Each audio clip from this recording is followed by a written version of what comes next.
Madi. Retournons au studio. Il y a quelques jours précisément, le 13 octobre, c'était la mémoire du 31e anniversaire de la décernation du prix Nobel de littérature à l'écrivain, ou plutôt au grand écrivain Naguib Mahfouz, pour l'ensemble de ses œuvres littéraires. Étant donné que l'arabe était sa langue maternelle, Naguib Mahfouz devint alors le premier écrivain arabe à recevoir le prix Nobel.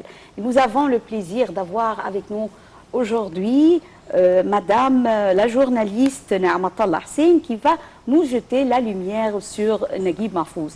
Bonjour. Bonjour à vous aussi. Bonjour Madame Na'amatallah. Au début, tout le monde sait bien que Naguib Mahfouz a remporté le prix Nobel de littérature. Mais quelles sont les œuvres les plus célèbres qui ont contribué à ce que l'écrivain Naguib Mahfouz reçoive ce prix unique?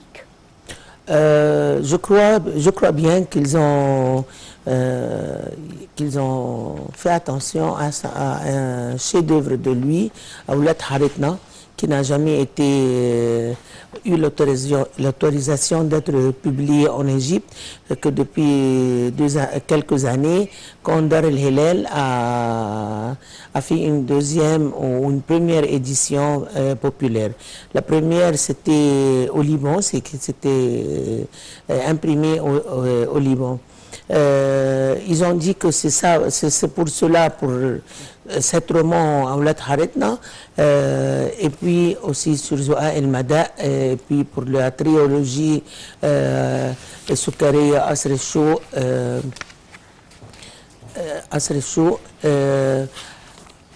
toutes ces œuvres, Ben el-Asrin, toutes ces œuvres, c'était vraiment un regard sur la société égyptienne et surtout sur la classe moyenne.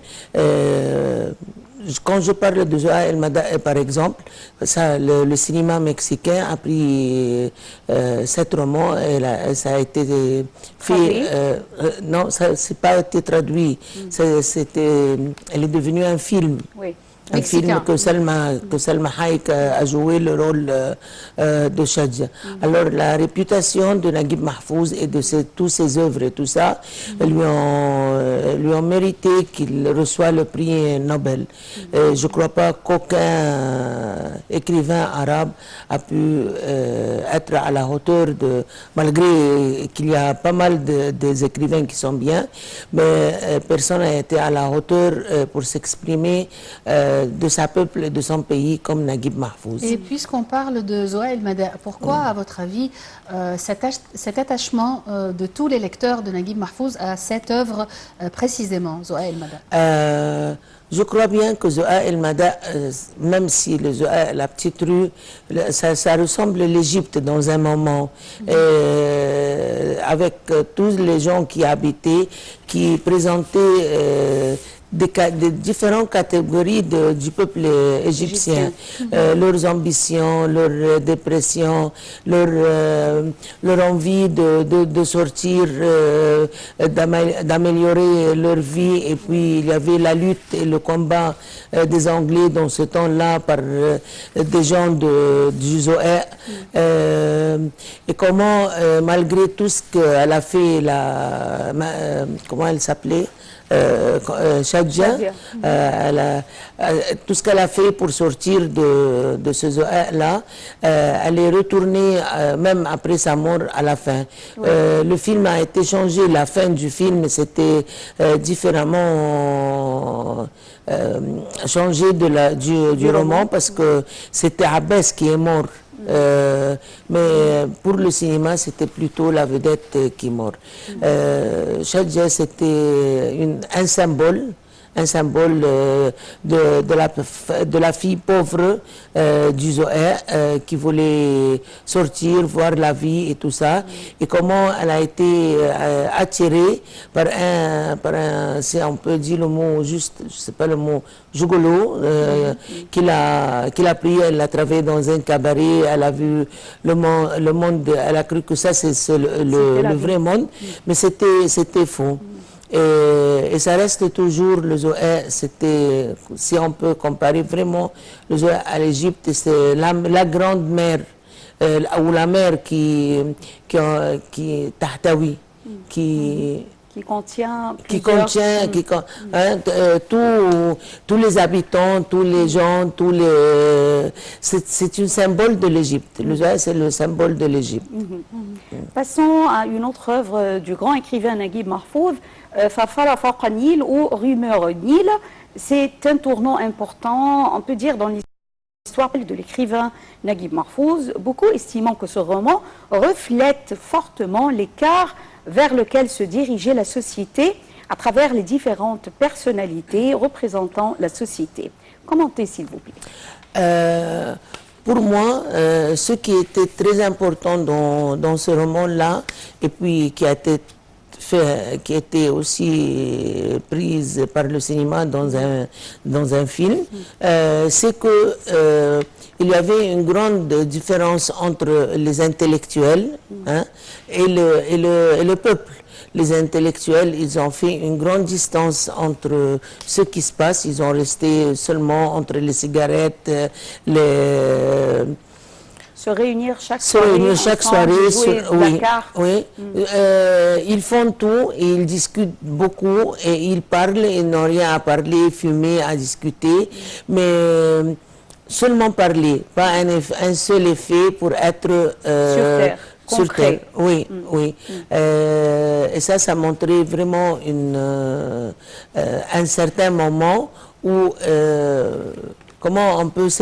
comment ça a été séparé, ce que disent les intellectuels, que le peuple vraiment qu'ils vivent et qu'ils luttent et tout ça. C'était lutter par les mots, entre eux seulement, et pas vivre en société et faire ce qu'ils peuvent être. Est-ce que ça se pose une question, est-ce que vraiment les intellectuels peuvent guider un peuple en avance si eux-mêmes ne sont pas convaincus de tout ce qui se passe?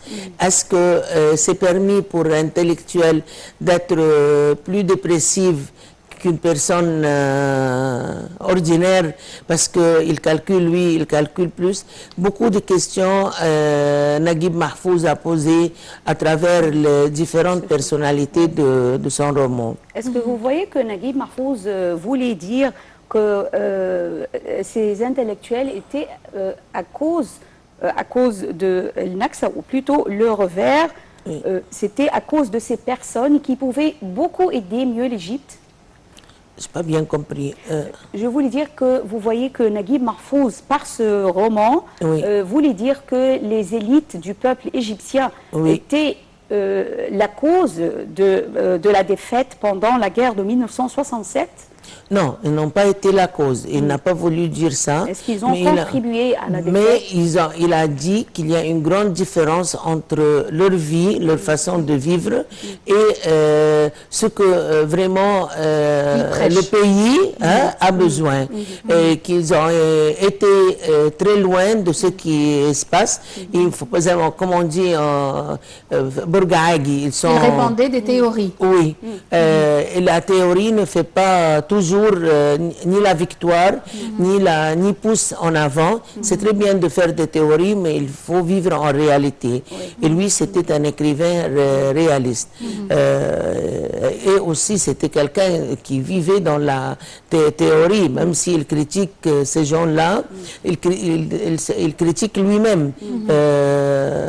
Mais lui, il a pu bien s'exprimer en montrant toutes les différentes catégories du peuple, de la société. Et il était très fidèle à la classe moyenne, parce que la classe moyenne dans ce temps-là, même si la classe moyenne maintenant a beaucoup perdu sa volonté ou bien sa place, mais dans ce temps-là, la classe moyenne, c'était la colonne vertébrale de la société. Et normalement, dans tous les pays, c'est la classe moyenne, c'est la colonne vertébrale de la... Et est-ce que l'interprétation de ces œuvres, une vingtaine ou 30 de ces œuvres ont été interprétées en film ou en feuilleton? Est-ce que ces interprétations étaient honnêtes? Écoutez, je vais vous dire quelque chose. Il était honnête. Est-ce que ces films-là avaient le même goût?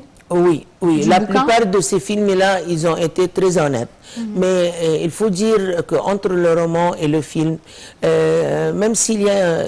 j'ai écouté de Daoud Abdessaïd, il m'a dit un jour que la seule trahison acceptée, c'est la trahison du roman vers un film. Parce que finalement, le metteur en scène, il a le choix de mettre... son point de vue, mais il doit respecter le fond du film. Par exemple, à Zoa El Mada, c'était pas Hamida, voilà, Hamida, oui. C'était pas Hamida qui devait mourir, c'était Abbas. Mais pour le film, pour qu'il soit donner de leçons, oui, hein? C'était Hamida qui est morte. Des détails qui ne sont pas de vraies trahisons, mais qui sont pour le metteur en scène et pour le film. Oui. L'Égypte a toujours contribué à la littérature arabe, pas seulement avec les œuvres de Naguib Mahfouz, mais on a aussi Tawfiq el-Hakim, Youssef Idriss et d'autres. Pourquoi ce n'est que Naguib Mahfouz qui a eu le prix Nobel de la littérature? Parce que je me souviens très bien que Youssef Idriss, il était très fâché, Allah yarhamouba, où il a dit que c'est lui qui mérite le prix Nobel. Tawfiq el-Hakim, peut-être, il écrivait avec un style un peu difficile. Il n'est pas s'effoncer au fond de cette société-là. Il n'a pas été très très proche. Il était, si on peut dire, mais Hassan Abdel Quddous était proche, Youssef Idriss était proche, Sebba'i était proche. Mais si on peut dire sur Hassan Abdel Quddous, c'était plus proche sur des choses sur les femmes, sentimentales, tout ça. Youssef Sebba'i aussi, c'était un peu, pas comme Naguib Mahfouz. Naguib Mahfouz, c'est lui qui a fait le plus... Ou bien c'est à cause de la traduction de ses œuvres? Pourquoi la traduction? Parce que la traduction, ça marche avec le renommée du roman, comment il a distribué, comment a été fait, ça parle sur quoi.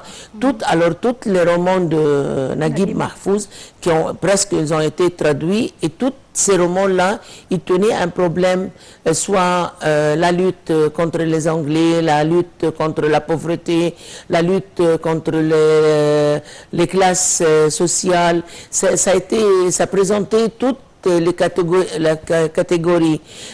C'est pas de la même façon de ni Youssef Sebba'i, Idriss, ni même Hassan Abdel Quddous. Lui, c'était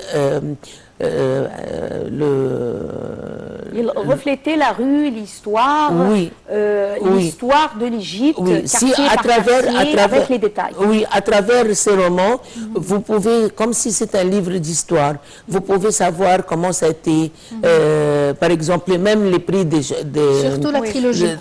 Oui. Exactement, Yara, on va voir actuellement avec vous, Madame Na'amatallah, la trilogie. La trilogie de Naguib Mahfouz était l'une des principales raisons grâce à laquelle l'écrivain Naguib Mahfouz avait reçu ou avait mérité le prix Nobel. Alors, veuillez nous jeter la lumière sur la trilogie de Naguib Mahfouz. Cette trilogie-là, c'est une génie. Parce que, premièrement, lui, il a participé dans l'écriture du scénario, je pense, du film. Alors, il était très fidèle à son trilogie. Et aussi Hassan El-Imam, qui était un grand metteur en scène, et qui savait bien tout ce qui se passe dans ces quartiers-là. Naguib Mahfouz a respecté les personnalités de ces trois quartiers. Et jusqu'à maintenant, si vous visitez ces quartiers-là, vous allez sentir que ces personnages sont vivants. Ils sont là. Il y a des mots et des phrases qui, jusqu'à maintenant, c'était Amina, c'est Saïd. C'était typiquement la femme égyptienne dans ce temps-là qui obéit à son mari.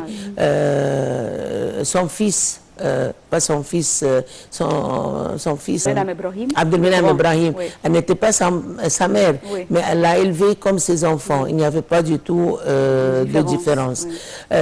Cette théologie-là, soit dans le roman, soit dans le cinéma, elle a respecté toute la réalité de la société dans ce temps-là. Le chef de la famille qui est sévère, qui est dur, mais en dehors, il a sa vie, comme la plupart des hommes dans ce temps-là et tout ça. Et malgré ça, par exemple, si vous voyez la scène où un de mes stars scènes de ce film, d'un de ces films-là, quand les Anglais l'obligent à lever des poids lourds. oui, Oui. Ces deux enfants, ils ont couru, même Yassine Abdelmenem Ibrahim, qui était Pendant presque, ce temps fâché avec oui, lui. il a couru vers sa fille. Naguib Mahfouz, s'il présente une réalité et montre comment on peut lutter pour avoir la liberté et tout ça, mais il a montré aussi des choses très sentimentales. Cette théologie plein de sentiments, des événements et de contradictions. En même temps. Oui. Oui, il y a beaucoup. Quand il s'est marié avec l'Alma, Abdelmenem Ibrahim, qui était un jour amoureuse de son son père, père, oui. ça montre beaucoup de choses. Ça montre vraiment, si vous entrez dans une maison égyptienne, dans un quartier, je ne veux pas dire pauvre parce que ça c'était presque le cœur de l'Égypte. Il y avait des gens Un quartier bourgeois. pas très bourgeois, mais c'était Populaire, populaire. Il y a des gens riches, il y a des gens pauvres, mais en lisant, vous allez sentir même l'odeur des murs, comme on dit, la vie, comment elle est, l'odeur de la cuisine. Naguib Mahfouz, il sait bien s'exprimer sur tous les détails qui méritent un roman. Et en général, est-ce que vous pensez, en tant que journaliste, est-ce que vous pensez qu'une œuvre est mieux présentée en tant que film ou en tant que feuilleton? Feuilleton. Ça dépend. Le feuilleton, un feuilleton, par exemple, ça dure 12 heures, 30, 15 heures. Hein? Un film, c'est dans 2 heures. L'essentiel, c'est de ne pas faire échapper dans le film les éléments principaux que tenait le roman. Et si on revient à la trilogie, on a vu les 3 films et on a vu le feuilleton. Oui.